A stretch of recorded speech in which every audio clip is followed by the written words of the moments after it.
There are two inextricably linked themes which keep recurring in my exploration of how we might become digitally literate or netizens.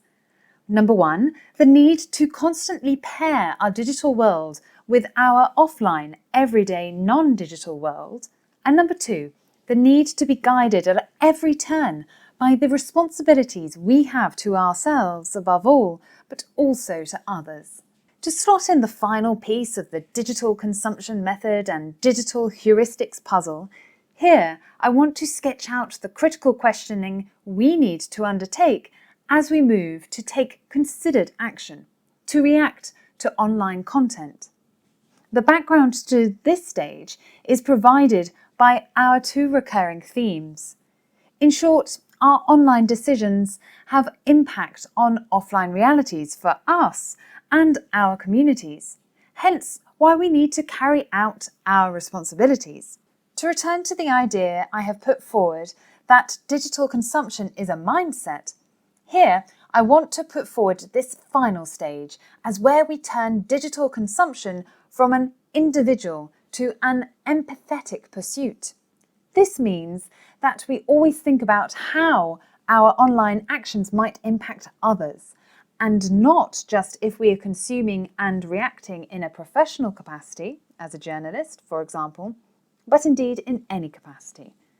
I would like to explore this through 1. Discussing the phenomenon commentators have called false amplification, so giving important justification for empathetic consumption in the abstract.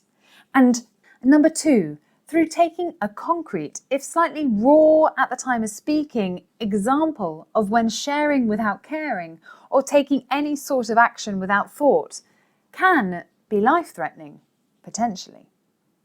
So, to start with false amplification. In his chilling book, This Is Not Propaganda, Peter Pomerantsev makes the following remark.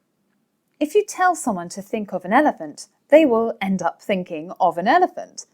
Abstracting the core idea sitting within his analogy, he goes on to explain, when we negate a frame, we evoke the frame. The context for this statement is the mass of poor information online and Pomerantsev's detective work to unearth the strategies of state-led disinformation initiatives. As he terrifyingly outlines, these initiatives can draw inspiration from the old saying, any publicity is good publicity, also expressed as, there's no such thing as bad publicity.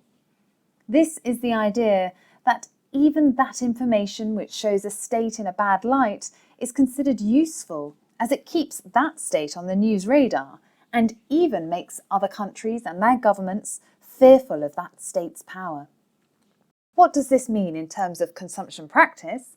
It means that even once we have done our due diligence on a piece of information, once we have engaged in critical questioning and excavated details about the author and context, that even once we might, for instance, see that a piece of information is being shared which is false, and we feel that in the spirit of netizenship we should speak out about it, we should pause and think about what impact this action might have. This is not to suggest that we should be apathetic when it comes to poor information online, by which I mean that we decide not to bother to take action. Rather, I flag the example of false amplification to highlight that by seeking to undermine something, we might actually end up giving an idea or piece of content the very circulation desired by either those bad actors who created it or those implicated in it. In other words, what we come back to here is the question of the lifespan of a piece of online content and what impact it has. Only here we are speaking about our role in shaping this impact through extending the lifespan of a piece of content. The phenomenon of false amplification reminds us of the dangers of quick-fire reactions, both for us and our communities. At this point, I'd like to mention a related example of when our consumption reactions might have unintended consequences. This is called the Streisand Effect. This is the phenomenon according to which our attempts to hide or suppress information actually end up drawing more attention to it. as was the case of US actress Barbra Streisand when she tried to control circulation of pictures of her home, hence why the effect is so named. The Streisand effect is not the exact mirror of false amplification. What is shared between the two phenomena, however, is this: that our intentions and hoped-for outcomes do not always match the actual consequences of our actions. This is extremely important to have in mind if we are to consume empathetically. So much for false amplification and related effects. I want to come to the stark example of when our actions online can literally become life-threatening. Or do they? Let me explain.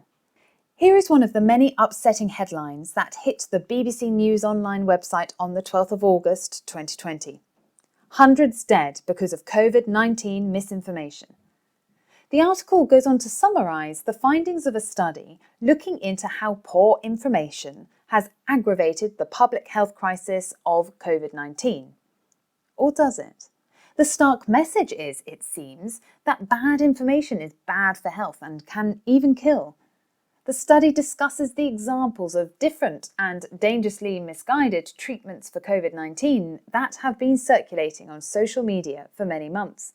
Drinking cow urine or alcohol-based products, amongst others, and how this advice, here we have a link between cause and effect, it seems, has led to deaths at worst and hospitalizations at best.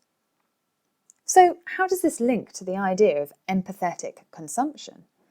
Well, throughout the COVID-19 infodemic, it has been shown how quickly poor information can spread on social media. State actors might have underhand motivations. Friends and family, meanwhile, might share this information with only the best of intentions. We trust what we receive because it comes to us through that trusted peer-to-peer network, a WhatsApp thread, for example. By not thinking before sharing, however, we can quickly run the risk of endangering lives, not only of those nearest to us, but given the speed with which information filters through different communities, society at large. But let me now return to the BBC article. In fact, if ever we needed more evidence of how important it is to ask many, many questions of content before sharing it, this is an example of misinformation, poor information circulated, albeit unintentionally. This also gives us evidence of 1, the huge challenge we face with consumption of online content, and 2, the need for us to take individual responsibility. The fact-checking organisation Full Fact quickly pointed out that the study sitting behind the headlines, including those of the BBC, did not actually provide the hard and fast evidence that deaths were directly the result of drinking what was thought to be a cure for COVID-19.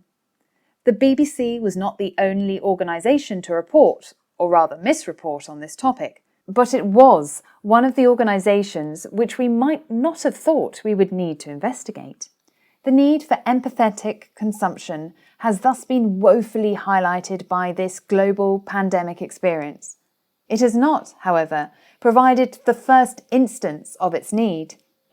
Here, I could list many a cautionary tale.